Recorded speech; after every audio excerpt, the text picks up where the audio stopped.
2019년도에도 지금과 비슷한 상황이 있었어요. 금리 인하가 갑작스럽게 일어나고 증시가 상승 랠리를 펼쳤었죠. 자, 이 당시에 18년도 말까지만 해도 내년에 금리 더 올린다, 금리 인하는 얘기도 없었어요. 하지만 금리는 이렇게 코로나 때까지 제로금리 수준까지 급락을 합니다. 증시는 급등을 했죠.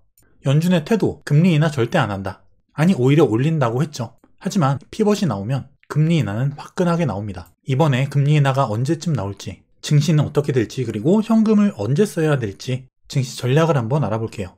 고용 냉각이 지표로 나타나기 시작했습니다. 지금까지는 물가를 잡기 위해서 금리를 올렸었던 시기였죠. 하지만 이제는 고용이 냉각되면서 물가가 아니라 경기 침체를 걱정해야 되는 시기로 넘어가기 시작합니다. 그럼 금리 인상이 아니라 금리 인하를 해야 돼요. 앞서 보여드린 2019년도 사례처럼 우리가 생각하지 못했던 시점에 예상보다 빨리 금리 인하가 나타날 가능성이 있다는 겁니다. 자, 고용시장이 급냉을 하기 시작했어요. 채용 공고가 873만 건이 나왔는데 이건 지난달에 비해서 62만 건이 하락한 수치죠. 이렇게 급격히 냉각되는 고용, 컨센 대비해서도 100만 건이나 줄어든 수치입니다. 연준은 이제 물가가 아니라 경기 침체를 걱정해야 된다. 즉, 조기 금리 인하가 나올 가능성이 굉장히 높아 보인다는 거예요. 이 경기 침체 우려를 반영해서 국채 금리는 미리 빠집니다. 급락을 했죠. 2개월 연속 음봉이 찍혔습니다. 고점 5%에서 4.2%까지. 고용 냉각, 경기 침체, 조기 금리 인하 가능성을 염두에 둔 국채 금리의 선반영 움직임이에요. 그리고 패드워치를 보면은 내년 2024년 3월달 25bp 금리 인하, 그리고 50bp 금리 인하, 이렇게 금리 인하 가능성이 60%가 넘어갑니다. 처음이에요. 시장도 내년 3월달이면 금리 인하를 전망하고 있다는 거죠. 이렇게 국채금리의 하락과 함께 국채 ETF, TLT 급등이 일어납니다. 저점권을 말씀드렸었죠. 여지없이 반등을 했어요. 저점 대비 15% 상승한 구간. 지금 사람들은 국채도 사고, 주식도 사고, 비트코인 사고, 금 사고, 달러 사고, 모든 자산을 다 삽니다. 미국 증시 S&P 500 또한 5주 연속 상승이 나왔어요. 양봉은 6개지만 실제 지난주보다는 하락한 가짜 양봉입니다. 하지만 5주 연속 이렇게 큰 폭의 상승이 났다는 것은 분명 시장에 의미가 있는 그런 현상이에요. 하지만 이런 급격한 증시 상승은 금리나 기대감을 과도하게 선반영했다고도 볼 수 있다는 겁니다. 점점 이 양봉의 길이, 상승 추이가 줄어들고 있죠. 그리고 주가가 처음으로 하락합니다. 자, 그러면 증시는 언제 빠질까? 빠지긴 할까? 먼저 공포지수 탐욕 구간에 들어섰죠. 이 하락 구간에서 여기 있었어요. 여기까지 오면서 증시는 이렇게 급반등을 한 거죠. 하지만 이 와중에 무디스가 중국 신용등급 전망을 부정적으로 강등을 합니다. 중국 같은 경우 지금 부동산이 난리죠.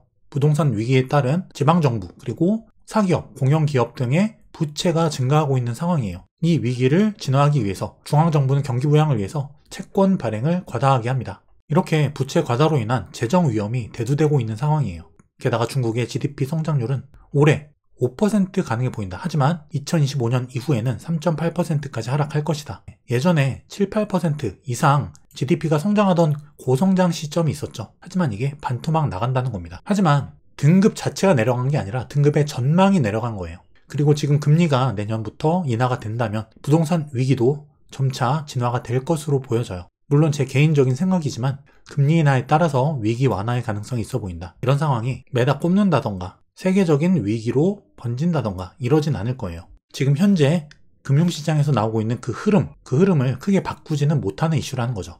자, 이런 와중에서 어제 미국 증시는 애플, 엔비디아, 구글, 초록색깔 상승이죠. 아마존, 테슬라, 빅테크 강세가 엿보이는 그런 장세로 보합 마감을 합니다. 오늘 코스피 빨간색 상승, 삼성전자, 하이닉스, 현대기아, 그리고 2차전지 관련주들이 조금씩 하락을 하는 그런 모습을 보여주고 있죠.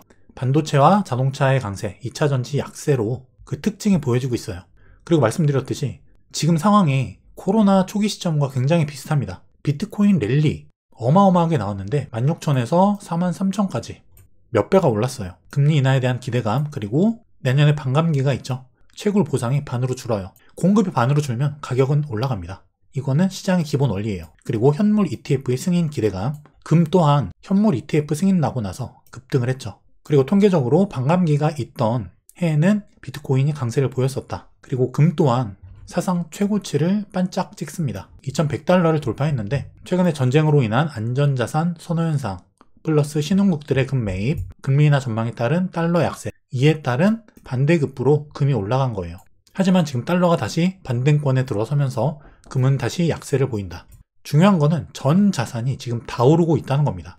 코로나 때와 다른 건 뭐죠? 코로나 때는 이미 제로금리였어요. 실질적인 유동성이 많이 풀린 상태였다. 하지만 지금은 금리 인하에 대한 기대감으로 오른 장세. 물론 국채금리는 내려가 있지만 기준금리는 아직 내려가지 않은 상태다. 분명 차이는 있어요. 그리고 금리가 인하되면서 경기 침체와 맞물려서 자산시장에 충격을 주는 경우도 있었기 때문에 이 부분은 분명히 주의가 필요해요. 코로나 직전 상승장과는 차이가 있다는 거죠. 그리고 달러가 지금 반등권이라고 말씀을 드렸죠. 여지없이 달러는 반등을 했는데 경기 침체 우려를 반영하는 그 수준입니다. 주요 구간 103포인트 말씀을 드렸고 아래꼬리 남기고 반등 중이죠. 이런 달러의 반등은 증시 조정으로 연결이 돼요. 근데 지금 고무적인 부분은 뭐냐면 달러의 반등폭에 비해서 증시 조정폭이 적다는 거예요. 지금 달러가 올랐음에도 비트코인, 증시 다 같이 올라가는 장세라는 거죠. 자, S&P 500 조정 그럼 언제 올까? 기존 전고점이 4,818포인트입니다. 말씀드렸던 지금 아직 여전한 변곡점에서 비비고 있어요. 여기죠. 하지만 여전한 과매수권 그리고 달러의 반등권. 물론 고점 찍고 조금 빠지긴 했지만 조정다운 조정이 아닙니다. 조정이 나온다면 더 빠질 가능성이 있다. 그리고 조정이 어느 정도 나왔다고 한다면 그 다음에 제 생각에는 4,710포인트에서 4,790포인트까지 증시가 추가 반등 가능성이 있다. 이게 바로 갔다 빠지든 떨어졌다 가든 그 순서에 따라서도 향후 시나리오가 갈리겠지만 어쨌든 이 부분까지는 상승 룸이 열려 있어 보인다는 거예요. 결국 지금 현재 구간 그리고 4,710에서 4,790 정도 어디서 꺾일지는 모릅니다. 하지만 이 각 구간에서는 증시 조정의 가능성이 있어 보인다. 일단은 과다한 상승이 나왔다고 보는 거예요.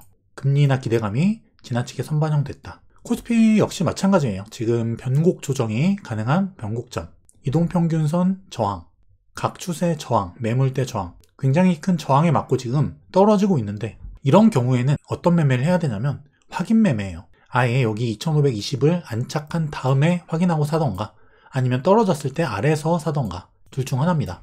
물론 이건 트레이딩 관점이에요. 하지만 이후 시나리오에 대해서는 중장기적으로는 상승 관점이다. 하지만 어쨌든 한 번은 현금을 쓸 기회를 줄 것으로 보여진다라고 생각을 하는 거예요. 그리고 미국 증시와 국내 코스피가 좀 많이 모양이 다릅니다. 현재까지는 미국 증시가 강했어요. 하지만 이 코스피 확 치고 올라가는 구간이 분명히 올 겁니다. 그 시점은 달러가 반등을 마무리하고 재차 빠지는 그 순간이 될 거예요. 물론 지금 증시가 달러 반등에 비해서 조정폭이 적기 때문에 비비다가 올라갈지 어느 정도 하락폭을 준 다음에 올릴지 바로 올릴지 이건 알 수 없습니다. 하지만 전략상으로 본다면 두 가지죠. 확실히 뚫은 다음 확인하고 사던가 아니면 여기서 꺾이면 아래에서 조정 줄 때 아래에서 현금을 쓰던가 이건 저의 전략이에요. 일단 S&P 500 기준으로 선행 PER 현재 19배 정도 되거든요. 이 19배 라인에 걸쳐 있습니다. 일단은 장기 평균 이상이다. 하지만 이 19배, 이 밸류에이션 같은 경우도 하나의 저항선으로 작용을 해요. 지지와 저항입니다. 여기를 뚫는다면 오버슈팅이 나올 수 있다는 거죠. 비싸서 증시가 못 가고 그런 단계는 아니다. 다만 단기적으로 과열되었기 때문에 시키고 가더라도 너무 자연스럽다는 거죠.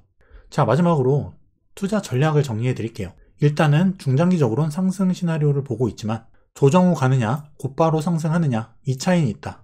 이 전략은 트레이딩 관점으로 본다면 확인 매매라고 말씀드렸죠. 아예 빠지면 밑에서 사거나 안착하면 위에서 사거나 이게 안전하다. 그리고 조정이 나왔다면 추가 매수 기회로 접근할 수 있다는 거예요. 만약에 조정이 나온다면 그 조정 폭은 추후에 다시 말씀을 드려볼게요. 그리고 현재 중장기적인 관점으로 봤을 때 장기 추세 초입 강한 랠리가 나올 수 있는 종목들이 굉장히 많이 보여요. 좋은 종목이 많기 때문에 여러분들도 지금 종목을 잘 찾는 게 중요합니다. 어떤 종목은 여전히 바닥권에서 지지부진 혹은 어떤 종목은 이미 가서 조정, 쉬어가는 단계 어떤 종목은 살짝 반등 후에 조정, 재차 갈 수 있는 이런 단계 종목 특성마다 지금 성격들이 다르기 때문에 지금은 좋은 종목을 찾는데 여러분들이 힘쓰셔야 돼요. 그리고 12월 중순 말 정도에 S&P 500의 연봉을 가지고 내년 증시를 한번 예상해보는, 전망해보는 그런 시간을 한번 가져보도록 할게요. 머니앤클래스에서 런칭한 제 손실 없는 주식 투자 강의. 벌써 많은 분들께서 강의를 통해서 변화하고 성장하고 계세요. 제가 어려운 지난 하락장부터 수익을 내는 그 과정에서 실제 제가 실전에서 쓰고 있는 모든 노하우들, 그런 것들을 모두 녹인 강의입니다. 커리큘럼을 보시면 기업을 분석하는 과정, 목표 주가 구하는 방법, 차트 분석 방법, 그리고 주도주와 주도업종을 찾는 방법, 달러 환율을 이용한 수익 극대화 방법, 실전 매매 노하우, 그리고 경제 위기를 예측하고 수익을 내는 방법, 이렇게 주린이 분들께서 반드시 알아야 될 부분만 핵심만 넣었습니다. 많은 분들이 만족하고 변화하고 계시는 수강생분들의 후기처럼 여러분들도 변화하고 성장하는 투자자로 거듭나시길 바랄게요. 그 과정에서 제 손실 없는 주식 투자 강의가 많은 도움이 되실 거라 확신합니다. 어쨌든 증시가 여기서 여기까지 올라올 동안 각자 생각과 마인드, 투자 방식에 따라서 수익률이 많이 차이가 나실 겁니다. 하지만 기회는 언제나 열려 있다는 걸, 그거를 잊으시면 안 돼요. 기회는 매일 있기 때문에 조급함을, 욕심을 버리는 게 최우선 우리가 할 일이다. 그럼 다음 시간에 더 좋은 영상으로 또 찾아뵙겠습니다. 긴 영상 시청해주셔서 감사드립니다.